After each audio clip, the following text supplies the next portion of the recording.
My name is Helen Carter. I am 63 years old. I am a widow. My husband died 10 years ago. I live alone in a small house in Portland. I have one son. His name is Michael. He is 35 years old. He is my everything, my pride, my joy, my reason to wake up every morning. Michael is a successful architect. He has a good job. He makes good money. He lives in Seattle. That is 3 hours away from me.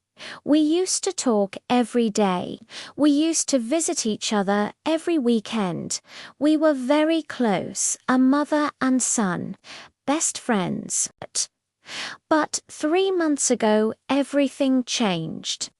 Michael called me. He said, "Mum, I met someone. Her name is Vanessa. She is amazing. I think I am going to marry her." I was shocked.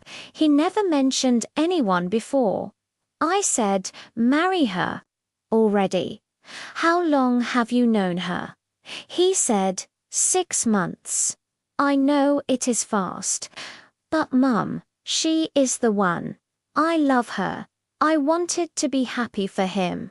I really did. But something felt wrong. 6 months is not long, and Michael never introduced her to me. "Why?" I said. "Michael, when can I meet her?" He said, "Soon, Mum. She is very busy with work, but soon." 2 weeks later, Michael called again. He said, "Mum, Vanessa and I got married." I froze. I said, "What? Married? Without telling me? Without inviting me?" He said, "Mum, it was a small ceremony, just us. We did not want a big wedding. Please do not be upset." I was more than upset. I was heartbroken. My only son got married, and he did not invite me. He did not even tell me. I cried for days, but I tried to understand. Maybe they wanted something simple. Maybe they were shy. Maybe it was not personal. 1 month later, Michael finally came to visit. With Vanessa, I was nervous. I wanted to like her. I wanted her to like me. I prepared a nice dinner. I cleaned the house. I bought flowers. I wanted everything to be perfect. When they arrived, I opened the door. Michael hugged me. He said, "Mum, this is Vanessa." I looked at her. She was beautiful, tall, blonde, elegant.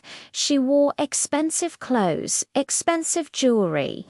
She looked like a model. She smiled, but the smile did not reach her eyes. She said, "Hello, Helen. Nice to finally meet you." I noticed she called me Helen. Not Mrs. Carter, not Mum, just Helen. I tried to ignore it. I said, "Welcome, Vanessa. Please come in."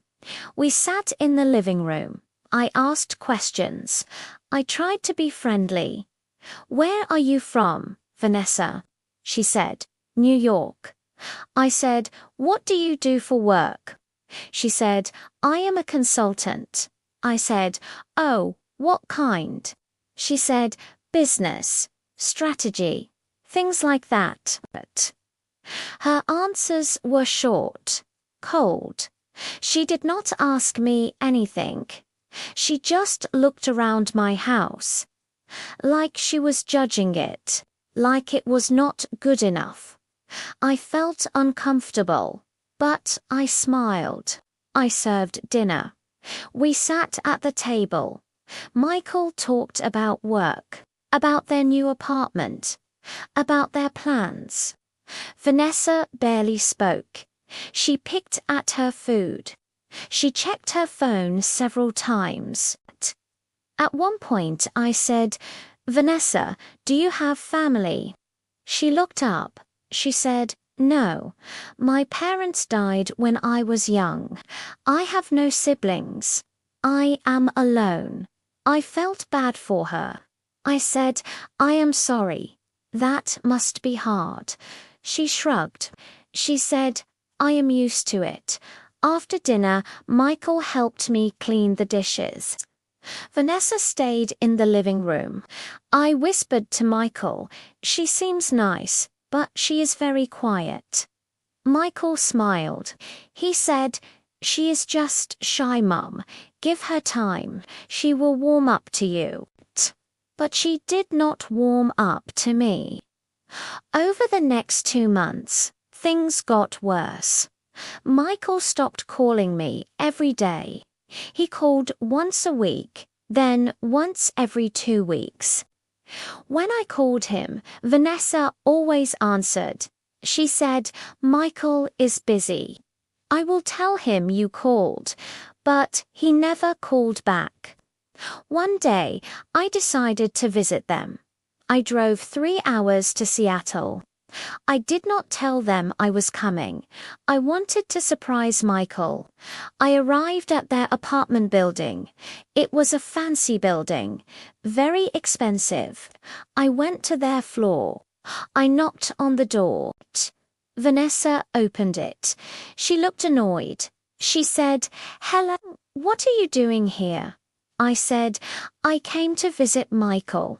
Is he home? She said, no, he is at work. I said, oh, can I wait for him? She hesitated. Then she said, I suppose. She let me in. The apartment was beautiful, modern, clean, expensive furniture, expensive art on the walls. I sat on the couch. Vanessa did not offer me coffee. She did not offer me anything. She just stood there, looking at me. I said, you have a beautiful home. She said, thank you. Michael works hard for it. I noticed something. There were no photos. No photos of Michael. No photos of their wedding. No photos of me. Nothing. Just empty walls with expensive art. I said, Vanessa, do you have any wedding photos? I would love to see them. She said, we did not take many photos. It was a small ceremony, remember? I felt hurt, but I stayed quiet. Then I saw something on the kitchen counter, a piece of mail. It was addressed to Vanessa, but the last name was not Carter. It was Morrison. Vanessa Morrison. Not Vanessa Carter. I said, Vanessa, why does this mail say Morrison? She looked at the mail, then at me. She said coldly, I kept my last name. I did not take Michael's. I was surprised. I said, oh, does Michael know? She laughed. A cold laugh. She said, of course he knows. It is the 21st century, Helen. Women do not have to take their husband's name anymore. I felt small, embarrassed, like I said something wrong. I said, of course, I understand, but I did not understand. Why marry someone and not take their name? Why marry someone and have no photos? Why marry someone and push their mother away? Just then the door opened. Michael walked in. He saw me. He looked surprised. He said, Mum, what are you doing here? I stood up. I said, I came to visit you. I miss you. He smiled, but it was a tired smile. He said, you should have called first, Mum. Vanessa said, yes. Helen just showed up. No warning. I felt hurt by her tone, but Michael did not defend me. He just said, Well, she is here now. Let us have some tea. We sat together. I tried to talk to Michael, but Vanessa kept interrupting. She talked about their plans, their trip to Europe, their new car. Everything was we and our, but it felt like she was saying mine and I. Michael seemed different, quieter, less happy, like he was tired. I stayed for 1 hour. Then I said I should go. It is a long drive. Michael walked me to the door. I hugged him. I whispered, "Are you happy, Michael?" He pulled back. He looked at me. He said, "Of course, Mum. Why would you ask that?" I said, "You seem different, distant." He said, "I am just busy. Mum, do not worry." But I did worry. I worried every day. Something was wrong. I could feel it. So I decided to do something. I hired a private investigator. I know it sounds crazy, but I needed to know the truth. I needed to know who Vanessa really was. 2 weeks later, the investigator called me. He said, "Mrs. Carter, I found something. You need to sit down." I sat down. He said, "Vanessa Morrison is not who she says she is. She has been married before 3 times. All 3 husbands were wealthy. All 3 marriages ended in divorce. And in each divorce, she took a lot of money." My heart stopped. I said, "What are you saying?" He said, "I am saying your son is her 4th target. She is a professional. She marries rich men. She takes their money. Then she leaves." I felt sick. I said, "Does Michael know?" He said, "I do not think so. She is very good at hiding her past." I did not know what to do. I called Michael. I said, "Michael, I need to talk to you. It is important." He said, "Mum, I am busy. Can it wait?" I said, "No, it cannot wait. Please come see me. Alone." He came the next day, without Vanessa. We sat in my living room. I showed him everything. The investigator's report, the divorce records, the court documents, everything. Michael read it all. His face went white. He said, "This cannot be true. There must be a mistake." I said, "Michael, there is no mistake. Vanessa is lying to you. She married you for your money." He stood up. He was angry. He said, "Mum, how dare you? How dare you investigate my wife? How dare you accuse her?" I said, "Michael, I am trying to protect you." He said, "I do not need your protection. I need you to respect my marriage. Vanessa loves me. These documents mean nothing." He left. He slammed the door. He did not talk to me for 3 weeks. I was devastated. I thought I lost my son. But then, one night, he called. He was crying. He said, "Mum, you were right. I found a prenup, a prenuptial agreement, hidden in her things. She was planning to divorce me. After 2 years, the prenup gives her half of everything." I felt my heart break for him. I said, "Michael, I am so sorry." He said, "I confronted her. She did not even deny it. She just laughed. She said I was a fool.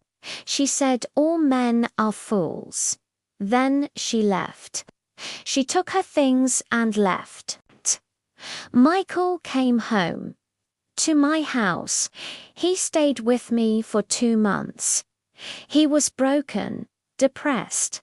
angry, but slowly he healed. We talked every day like before. We were close again. He apologized for not believing me. He said, "Mum, you tried to warn me. I should have listened." I said, "You were in love. Love makes us blind." He said, "It was not love, Mum. It was manipulation. She never loved me. She loved my money." Michael is better now. He moved back to Seattle. But he visits me every weekend. He calls me every day. He learned a hard lesson. Not everyone who says they love you actually does. Some people are very good at pretending. And I learned something too. Sometimes being a good mother means doing things your child will hate.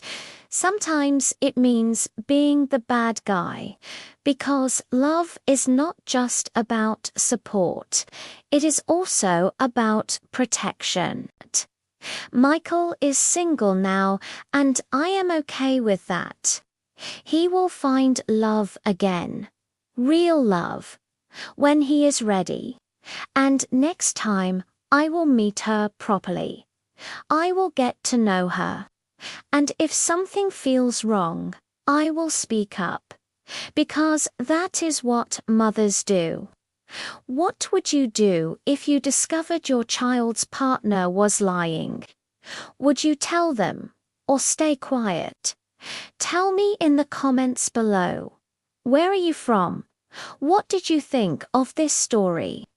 If you liked this story, please like, comment, share, and subscribe. Learn English through powerful stories that touch your heart.